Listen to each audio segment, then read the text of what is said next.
बिस्मिल्लाहिर्रहमानिर्रहीम। खातिन हज़रात, मैं हूँ अख्तर अब्बास और आप सबको मेरा सलाम पहुँचे। जनाब, एक बच्ची ने लिखा है कि अस्सलाम वालेकुम सर, आपकी मदद की ज़रूरत है। मेरे इर्द गिर्द कुछ ऐसे लोग हैं जो मेरे वालिदैन के बारे में बुरी बुरी बातें करते हैं या कुछ ऐसी बातें करते हैं जो मेरे दिल को बहुत ज़्यादा ठेस पहुँचाती हैं। उनके रिश्तों की लिहाज की वजह से मैं कुछ नहीं कह सकती, पर मेरे दिल में वो बातें बहुत ज़्यादा चुभती हैं और मुझे तकलीफ़ देती हैं। तो मैं अपने दिल का क्या करूं, उसे कैसे मजबूत करूं? ये बातें मेरे आसपास हों तो मुझे क्या करना चाहिए? मेरे बच्चे, आपने आगे एक और मैसेज भी है। सर जी, जिस तरीके से भी आप मेरी रहनुमाई करना चाहते हैं मुझे मंजूर है। पर्सनल में मुझे मशवरा देना चाहें, शुक्रिया। अगर यूट्यूब पे वीडियो डालने से मशवरा दें तो भी मुझे हेल्प मिल जाएगी। ओके मेरे बच्चे, ये जो सवाल है आधा अधूरा है। ये आपको खुल के लिखना चाहिए था कि आपके ससुराल में ऐसा है। चूँकि आप किसी बहन भाई के घर रह रहे हों और वो भाभी ऐसा कर रही हो तो ऐसा नहीं आमतौर पे होता। अपनी बहन के घर रह रहे हो तो बहनों ही ऐसा नहीं करते। यानी ये जो तकलीफ़ है, इतनी ज़रूरतमंदाना तकलीफ़, ज़रूरत पे वो दो कौमें हैं, ये आमतौर पे ससुराल में होता है। और ससुराल में जब ये बातें हों तो दिल को ये पहले बताइए, समझाइए कि जैसे कुछ लोग दूसरे को कत्ल का धमकी देते हैं। जिसने कत्ल करना होता वो धमकी नहीं देता, वो ठक शू कर देता है, ठिशू और बंदा गया। जो धमकी देने वाले होते हैं ना, वो करते हैं चूँकि वो धमकी दे के आपको डराना चाहते होते हैं, नंबर 1। दूसरा, आपको दबाना चाहते होते हैं। नंबर 3, आने वाले दिनों में आपके जो पर पुर्जे हैं उनको काटना चाहते होते हैं। नंबर 4, आपको अपनी औकात में रखना चाहते होते हैं कि आप उनके मामलात, उनके ख़ानदान में कहीं बड़ी बन के उनको मशवरे ना देने लग जाओ। 5वां, ये एक डर की नंगी तलवार होती है जो ऊपर लटकाई जाती है कि हम तो तुम्हारे माँ बाप की इज्जत नहीं करते, तुम क्या चीज़ हो। माँ बाप के बारे में ससुराली रिश्तेदार जितनी भी बातें करेंगे, अगर इसको बहुत मोहतात अंदाज में भी कहा जाए तो ये 100% गलत होंगी। अब आप पूछें क्यों मैं कह रहा हूँ? आपके ससुराल वाले या किसी भी बच्ची के ससुराल वाले अगर अंधे, गूंगे, बहरे, नबीने हों तो हो सकता है कि बाद में उन पर ये राज खुला हो, ओ माई गॉड, ये तुम्हारी ये बहू के वालिदैन है, तो पुराने डाकू थे, ये तो पुराने कातल थे, ये तो पुराने ऐसे थे, ये तो पुराने वैसे थे।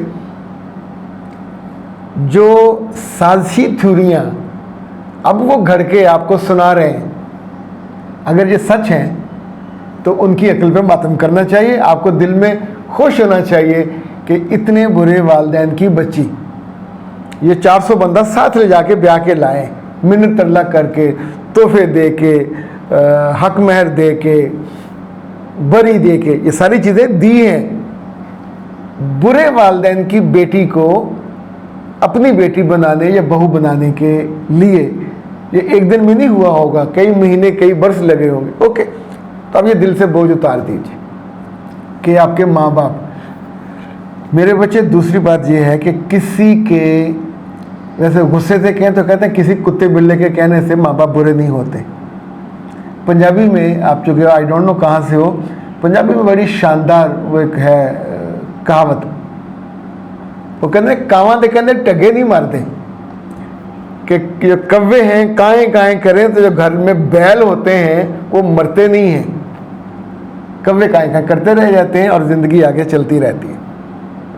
अब जो आखिरी मैं वर्ड ऑफ विजडम आपको बताने लगा हूँ, अभी सिर्फ ये आपके वालिदैन हैं। कल आपके सामने आपके मियाँ की बुराइयाँ भी हो सकती हैं। परसों, तरसों, सालों बाद आपके जो बच्चे होंगे उनकी बुराइयाँ भी होंगी। इन सारी चीज़ों को वक्ती तौर पे डील करना अलग स्ट्रेटजी होगी, लंबा डील करना अलग स्ट्रेटजी होगी। और ये आपके दिल में जो अजाब उतरते हैं, जो आपके कानों को बुरे लगते हैं, हम ये समझते हैं कि किसी टोटके से ये ठीक हो जाएगा। मेरे बच्चे, आप एंग्जाइटी का शिकार होगे, आपको डिप्रेशन होगा। कोई बेटी या कोई बेटा, इट्स नॉट इजी कि वो अपने माँ बाप के ख़िलाफ़ बातें सुने उसी घर में रहते हुए। एक दफ़ा गलती से नहीं, 2 दफ़ा नहीं, बार बार।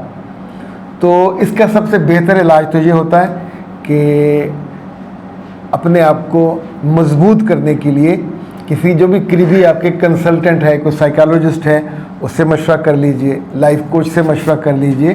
तो फिर आप एक अंदर हिकमत अमली बन जाएगी। जैसे सादा ज़मीन पे एकदम से पक्की सड़क नहीं बनती, उस पर रोड़ी, फिर उसको दबा, फिर जाके एक सड़क बनती है, या बाद में इस पर कारपेटिंग कर लेते हैं। ये ज़िंदगी की सड़क है, तो इसमें एकदम से ये पक्की नहीं हो जाएगी। ये जितने वाक़यात वहाँ होंगे, आपकी सास भी करेगी, ससुर भी, नंद भी, और अगर ये बहुत ज़्यादा हुए तो आपका मियाँ भी किसी रोज़ आपको बेइज्जत करने के लिए ये कर सकता है। पर इस पे घर मत तोड़िएगा, इस पे नाराज़ होकर अपने घर नहीं आना। ससुरालियों में अगर बिला खर्च किए आप एक जुमले का नुस्खा जानना चाहते हैं तो ये होता है कि इस तरह की बातें सुने और वहाँ से निकल जाए, किसी काम में लग जाएं, कान बंद कर लें, सुने ही मत। आपने सुना ही नहीं है, वहाँ बैठ के आप अपने माँ बाप को डिफेंड करने लगोगे, उनको झूठे कहने लगोगे, तो ये वो लड़ाई होगी जिसमें फिर दोनों तलवारें निकलेंगी। और आपकी तलवार खुंडी है, उनकी तलवार 2 धारी है, तो वो आपको बहुत नुकसान पहुँचाएगी। अच्छा, इन्होंने साथ ही लिखा है कि ये सोच सोच के मेरे सर के बाल गिरने लग गए। तो मेरे बच्चे, ये सिर्फ सोच सोच के सर के बाल नहीं गिरने लगे होंगे, मेरा ख्याल है आप अपने बालों के लिए थोड़ी बेध्यानी करते रहे होंगे। तो इन दिनों तो गर्मी है, खूब अच्छे अच्छे ऑयल आते हैं, जैतून का आता है रोकने, ये नारियल है वो बहुत अच्छा होता है रोकने, बादाम बहुत अच्छा होता है, एक सतरंग तेल होता है वो भी आप इस्तेमाल कर सकते हैं। लेकिन कोशिश करें कि इनमें से कोई भी स्मेलिश ना हो, वरना मियाँ फिर आपके क्या कहना चाहिए, लड़ेगा आपसे। उसकी गैर मौजूदगी में लगाएं। और सबसे अच्छा ये है कि अगर आप ये मंगवा लें, ये है नाज हर्ब्स का रीग्रोथ हेयर सीरम, ये बालों में लगेगा और ये एक 40 दिन में आपका मसला हल हो जाएगा।